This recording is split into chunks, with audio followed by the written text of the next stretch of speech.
Well, we'd like to welcome everybody back to another exciting episode in the world of how to make it easy for people to give you money. I'm very excited about today's show. I have a very special guest. Actually, know this delightful young lady. Her name is Ann Ferguson, and she is a mindset mentor, a paradigm shifter, an emotional coach, and she will share her personal story about the 1 minute moment of joy that she used to climb out of despair. You know what? Ann, say hi to everybody right now. Just say hi. Hello, Michael. I'm so glad to be here. This is so fun. This is fun. But first, before we get over to Ann, we do want to thank our show supporters. We want to thank Aaron Stringer, who owns the Red Rock Legal Firm in Southern Utah. Now, Aaron specializes in helping people protect their assets with estate plans and trusts. You can visit him online at redrocklegal.com for a free consultation. Also, check out his podcast. It's called Legacy Made Real. It's on YouTube and all the other popular podcast channels. Also, we want to thank Brian Powers of Powers Family Construction in San Clemente, California. So when you need your kitchen or bathroom remodeled, Brian is the guy that you want to contact. You can find him online at powersfamilyconstruction.com. That's powersfamilyconstruction.com. And now, back to Ann. And we did that all in one take. That was fantastic, Michael. Woo, You might be a professional. One of these days, I might get the hang of this. So, Ann, before we get going in this, I'd like you to tell us a little bit more about you as a person, a little bit about your background, and how you got started in what you're doing right now. Well, me as a person, I grew up in Salt Lake City, Utah. And when I was 23 years old, I loaded two children, ages 1 and 2, into a moving truck with my husband and went to the East Coast and spent the next 17 years in the Washington, D.C. area. My ex-husband worked as personal staff on the senator's staff. And so we were in the D.C. muck of all of that stuff. And then there was an unfortunate divorce that I went to North Carolina and then Pennsylvania. And then I became a grandmother for the first time, and they were back in Utah. So I am now back in Utah. I have 5 children, 5 grandbabies, and a lot of travel. And Washington, D.C. My son just moved there. Oh, did he? Yeah. So you'll have to tell me all the ins and outs so I can tell him what's going on. Well, you know what you need to do? You need to fly. We need to go together. Okay. I'm the best tour guide you have ever seen in Washington, D.C. Oh my gosh. We went there when my son graduated, and we really liked it there. I would go back. I used to give, anybody who'd come into the area, I would just take them all over to the monuments, and it wasn't a great big thing. It was just me, and we'd go into the Senate, we'd go down in the tunnels, places where people couldn't go. Okay, we're going. Tell your husband, I'll tell my wife when off we go. That's right. So I wanted to learn a little bit more about what you're doing now. I'm taking it that this is not your first job in your whole life, other than being a grandma and stuff.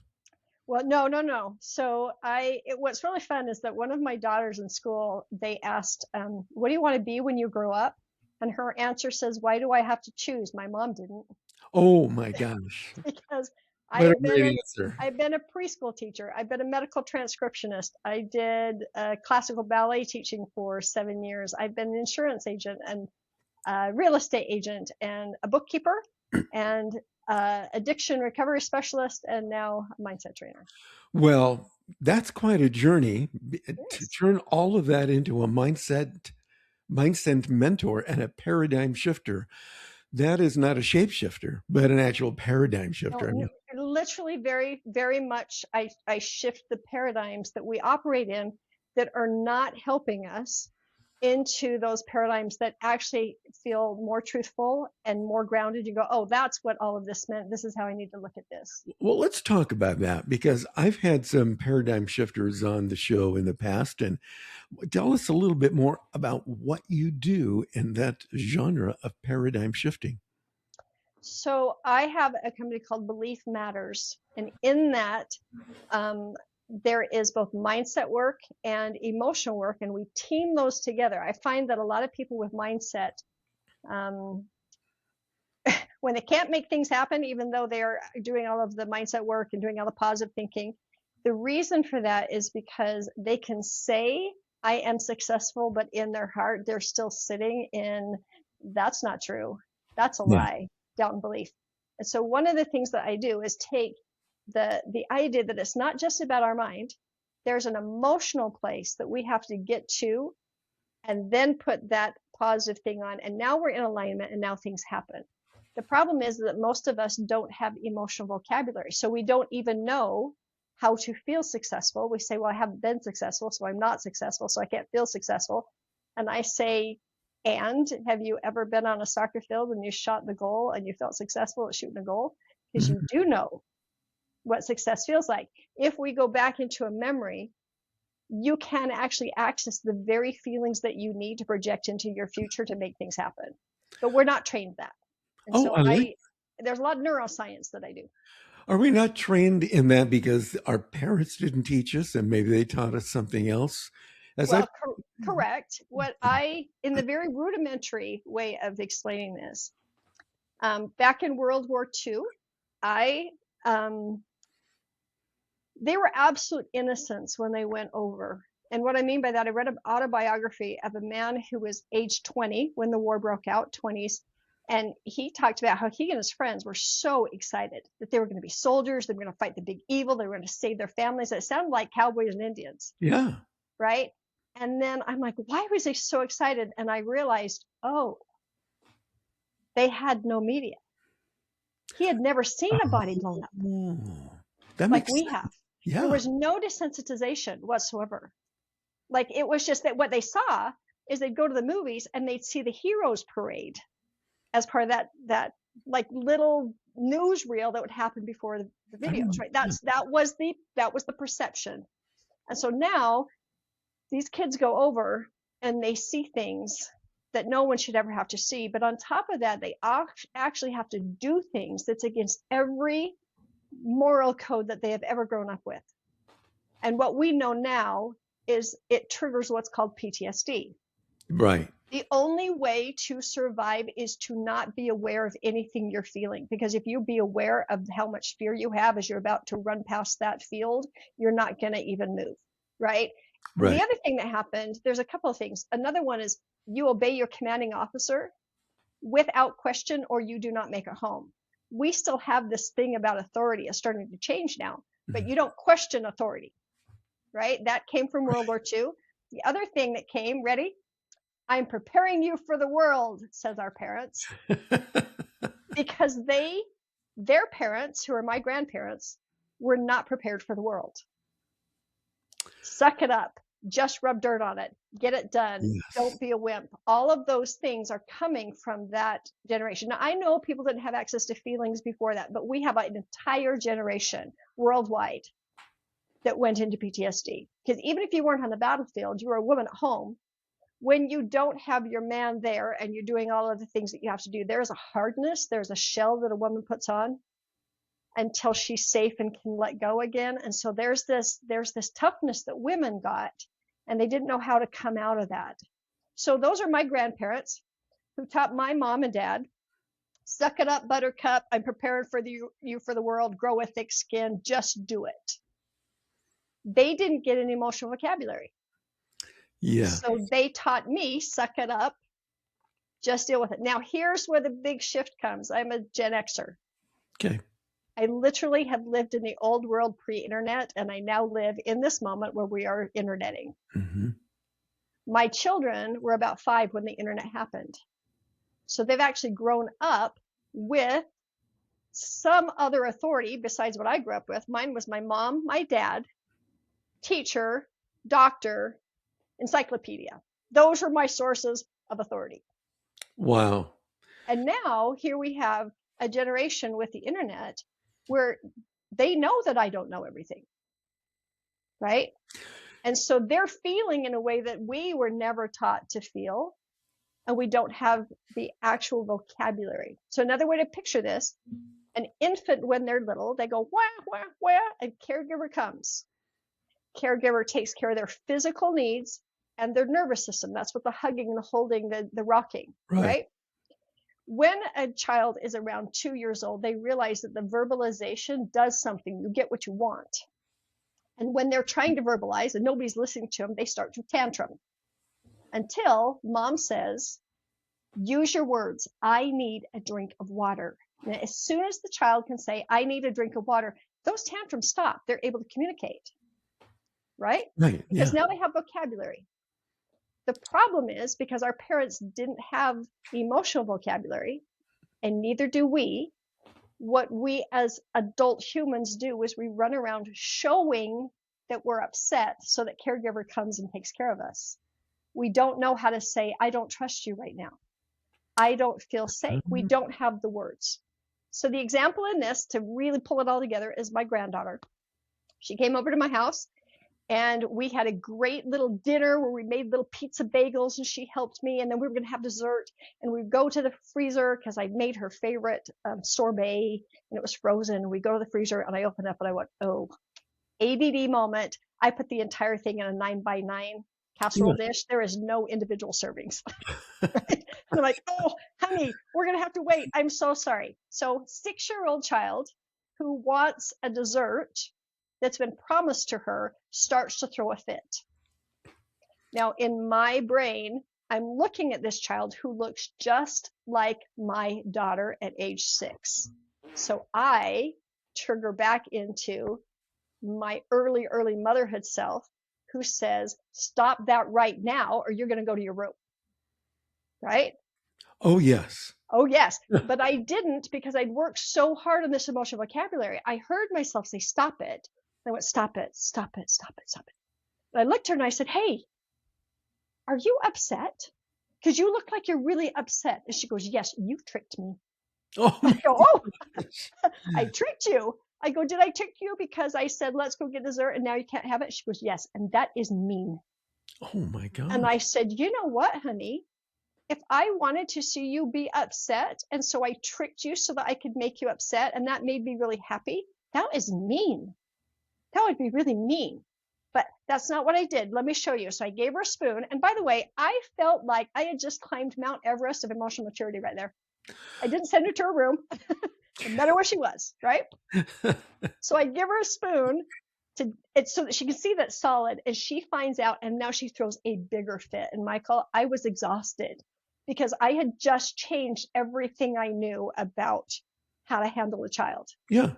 And I just sat there and I kind of took some deep breaths and I went, okay, what? And I went, Olivia, do you know what you're feeling? She goes, what? I said, well, you're feeling impatient because when you want something really, really bad and you can't have it when you want it, that's called impatience. I said, can you say impatient? She goes, impatient. Oh my gosh. And I go, do you like this? And she goes, no. And I go, you know what? I don't either. And she goes, what? I go, oh, when I want something, I want it. And when I can't have it, I kind of get a little irritated and impatient. So I don't like it either. And I said, but I found a trick. And she goes, what? And I go, oh, I make my brain busy. And if my brain is busy for a little bit, bam, time's up. And I go, do you have anything you can make your brain busy with? She goes, my iPad? Let's do it. In her mother's world, she would have been sent to her room. And if she would have kicked the door, yelled and screamed because she still wanted dessert, she would have been threatened with, you keep up that, you're not going to get dessert at all. She would have continued to be upset because she doesn't know what to do with how big this emotion is. And then she would have been locked in her room for the rest of the night, possibly. Yeah. Because what I was teaching her and what was taught to me is the quicker you can stop being aware of anything that's going on in your body right now, the better a child you are. You're a good girl if you don't throw a fit. Instead of impatience is the normal emotion to feel when you don't get what you want. Well, that's what I didn't get, Michael. That is an incredible story. I'm glad that you were able to do that to your kid. I spent most of my childhood in my room. I knew every shingle on the roof of our next door neighbor. Yes. And that didn't give you emotional vocabulary. No, as you can tell, I'm stunted right now. I barely have any type of vocabulary, let alone. No, you're right. It did. Yeah, we don't. And so then we accuse each other of saying you're not emotionally available to me. Well, of course they're not. They don't know how to speak. We don't know how to speak what we're feeling. And this does translate into business, and it translates into manifestation, and it translates into all those things, because we need to use emotion with the thing that we're trying to manifest so that it actually happens, because otherwise we self-sabotage, Yeah. right? I could see how that would translate into business. So give me an example, because we have a lot of business people and entrepreneurs who listen. How is this going to translate into my business and make it easier for me to communicate with prospects and with customers and close sales and things like Makes that? me so happy to talk about. I can It tell makes me you're so excited happy. about that, but we'll be right back. No, I'm just kidding. Okay, so let's say that we have a negotiation, a business deal that we're trying to get done. Yeah. Yeah. A lot of times, the things that we as entrepreneurs do not say is that we're nervous, we feel inadequate, we're not sure if this is going to be right, we don't know if we're too pushy or not enough. We Yeah. posture ourselves as completely confident while inside we've got an internal mess going on. And we're just trying to what? Fake it until we make it, Yeah. right? That's Okay, exactly right. so how to do this? The first thing is to say, on the back end of this negotiation, not what do I want to have happen, what do I want to feel? Oh, so we're bringing feelings into the business and sales process. Because what do I want to feel? Well, I want to feel understood. Yes. I want to feel inspired. I want to feel collaborative, right? I want to feel, I want to feel um, joy. I want to feel joy. I want to feel joy. Yeah. Yeah. Okay. So here's the problem. If you don't hold those vocabulary words, like when is the last time, let me ask you this, Michael, you can probably grab it right now. When is the last time you felt collaborative? Yesterday. Tell me more. What happened? Well, okay, I'll tell you. So my band was playing at an event, and there's three other guys in the band, and we all have to collaborate to achieve one final result and goal, which is to perform the song and evoke the emotional reaction that we want out of the audience. How was that? Was that a good one? No, that's great. What I want to know is, can you go right now in your own mind? You can shut your eyes and kind of drop in. Can you put yourself into the memory of when you could feel collaborative? Other than what I just said? Yes, I want you to actually put yourself in that moment. So it's not just, yes, I feel collaborative when my band members do this, but was there a thought? Was there an idea that came up? When was the moment that you went, oh, we're collaborating right now? I feel this. Oh yes, I yeah, that actually happens more than once. Oh, I can totally do that, and I can remember that. It's called. I call it when I'm the whole band and myself. We are in the pocket. Yep. We are Okay. in the groove. It's like, and you realize. In fact, look at this. I'm tingling right now because I can feel that same emotion I had. Okay. So there's the key. Here's the catchphrase. Ready? Okay. Anything you want to feel is one memory away. Oh, say Because that all again. you did, Wait. anything, Say that again, because some people are driving and I don't want them to pull over and have an accident. I want them to hear this so when they get home, they can write sure, it down. So say that one more time. ready? That's important. Ready. Anything, anything that you want to feel is one memory away. I like that. Now, not just, I feel confident when I'm in front of people. No, put yourself in the moment when you're standing in front of people, you say something and there's feedback coming back and you feel yourself go, that's it. It's the moment. You have to hit the memory. This is neuroscience. Oh, You've got to hit the memory so that the sensation, the tingles, the sensation of that emotion comes back in your body. And now, Michael, you have a new vocabulary word. When that same emotion happens, you can say, I feel collaborative. I'm going to use that at the next band gig we have. I feel collaborative. No, and it's really important that we It speak is those words, right? So collaborative. I have this tool. This is how I teach this. See this? Yeah. This is over, who knew that we have this many? 100 emotions. Now, most people, there was a study that was done, 7,000 people were surveyed. How many, name the emotions that you can be aware of and name in the moment that you're feeling it. And out of 7,000 people, the average number of emotions a person can name was 3. And what are those top Happy, 3? happy, sad, angry, overwhelmed, stress. It depends. But the average person, they could say 3 different emotions that they could name in the moment that they experience it, Ooh. which means we have a very, very, very limited emotional vocabulary. And so it's like going to Japan and not being able to speak Japanese and then being told, well, you're not Japanese. Well, that's what emotional maturity is. Yes, I'm not emotionally mature. I have no clue how to speak it. Yeah, That's all it is. Okay, so let's go back to the business thing. let's do it. When is the last time you felt collaborative? If you can find that moment, now you can feel it.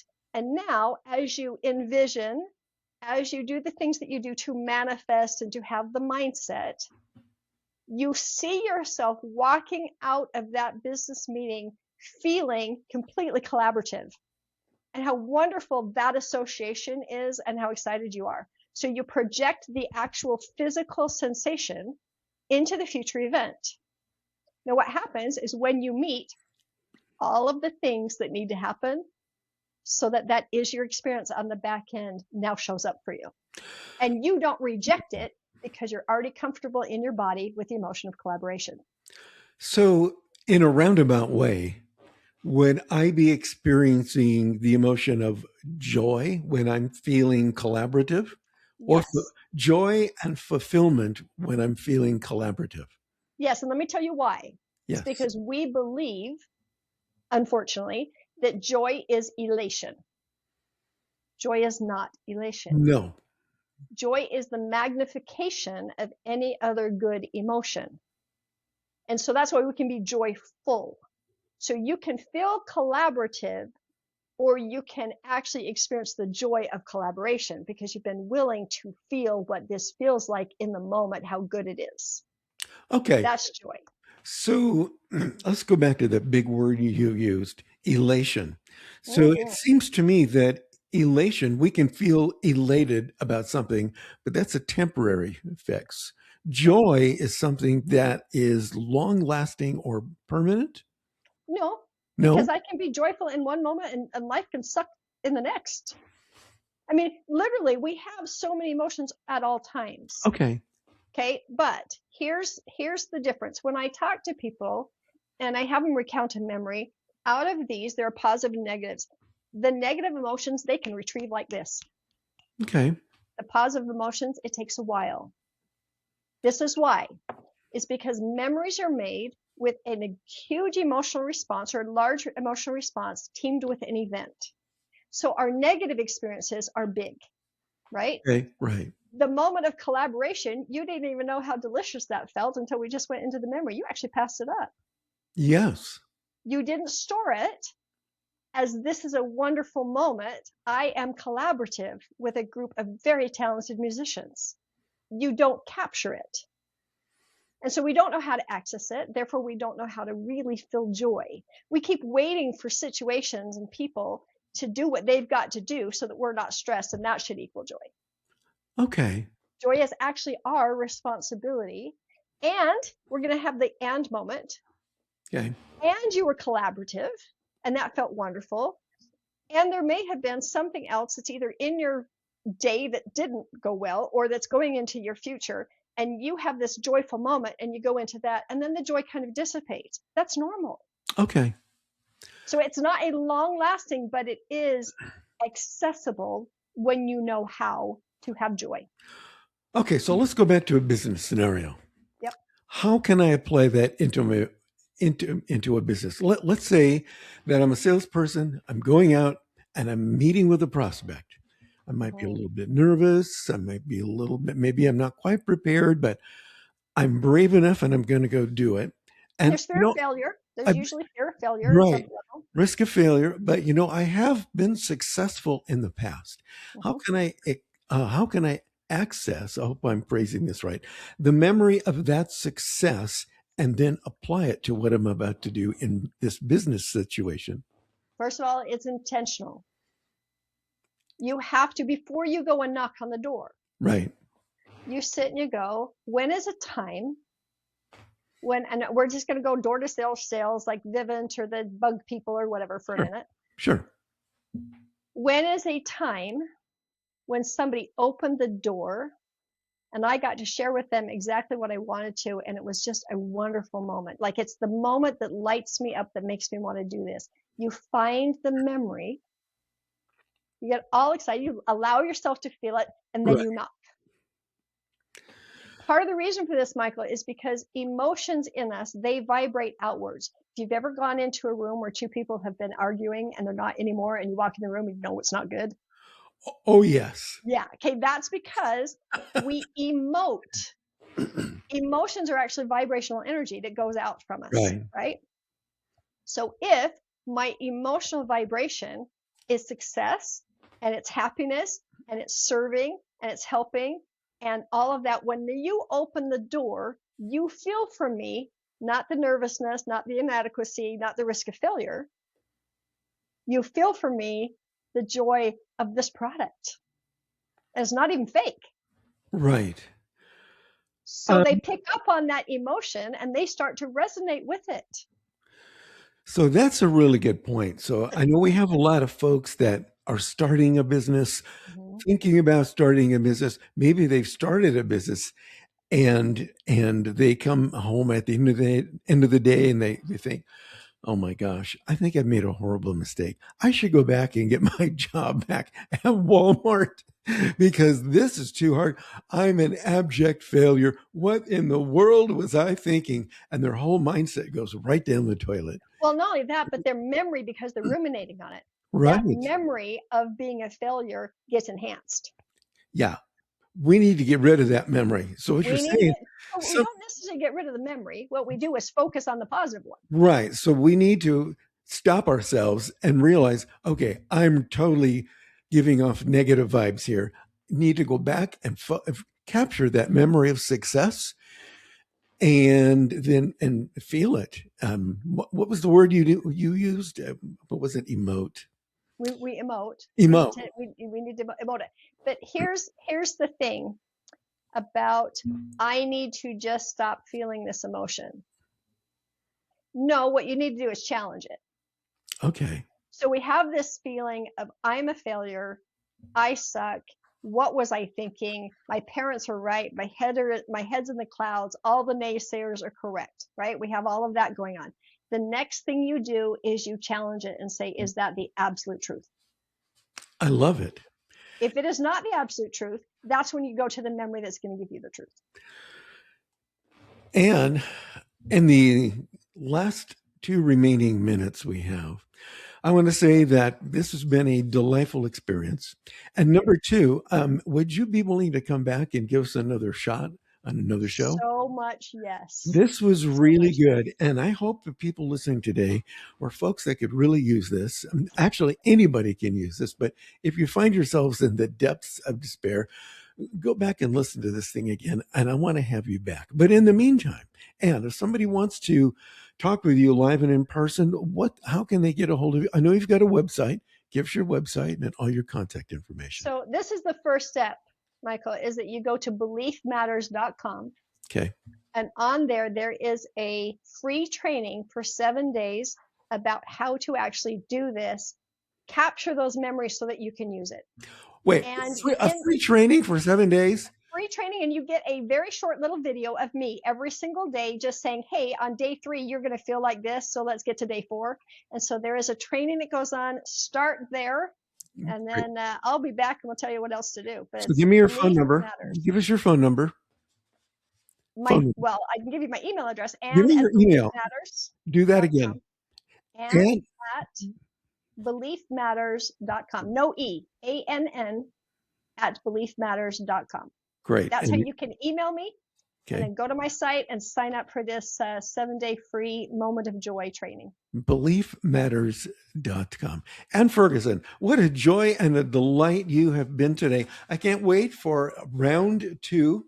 And you guys, I want to thank you for listening today. Thank you, everybody who's listening, even especially in our new time slot. If you have any questions, you can email me, michael@windowandnetwork.com. I'll see you guys next time with another exciting episode of Make It Easy for People to Give You Money.